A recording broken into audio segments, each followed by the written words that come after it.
Mag-ingat. May apat na bagay na araw-araw mong ginagawa na unti-unting naglalayo sa iyo sa Diyos.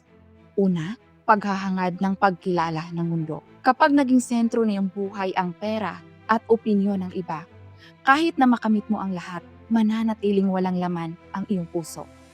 Walang kayamanang kayang punan ang puwang na tanging ang Diyos lamang ang makakapuno.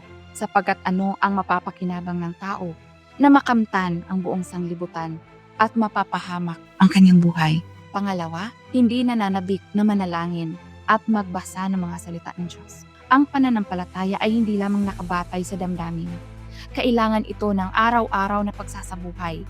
Kapag hindi ka naglalaan ng oras sa panalangin at pagbabasa ng mga salita ng Diyos, unti-unti kang lalayo sa presensya ng Diyos.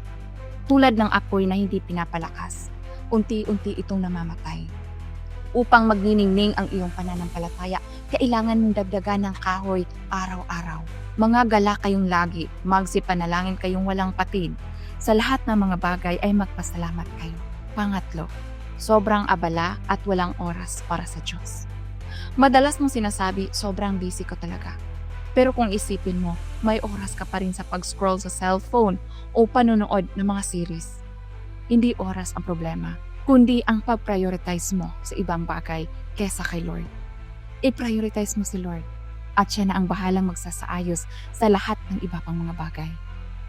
Datapwat hanapin muna ninyo ang kanyang kaharian at ang kanyang katuwiran at ang lahat ng mga bagay na ito ay pawang idaragdag sa inyo.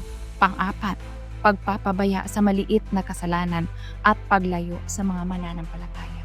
Minsan naisip mo, maliit lang naman ito. Pero ang maliit na apoy, kung pababayaan ay mabilis lumaki. Ganon din ang kasalanan. Kapag nasanay ka ng magsinungaling, manghusga, magkompromiso, o gumawa ng mga maliliit na bagay, unti-unting magiging matigas ang puso mo at hindi mo maririnig ang babala ng Diyos. Kasabay nito, kapag lumalayo ka sa simbahan at sa mga taong takot sa Diyos, mas madaling atakihin ang iyong pananampalataya. Layuan ninyo ang bawat anyo ng masama. Ang paglayo sa Diyos ay hindi nangyayari sa isang araw, kundi unti-unti araw-araw. Pero gaano ka man kalayo, patuloy kang hinihintay ng Diyos na bumalik sa Kanya.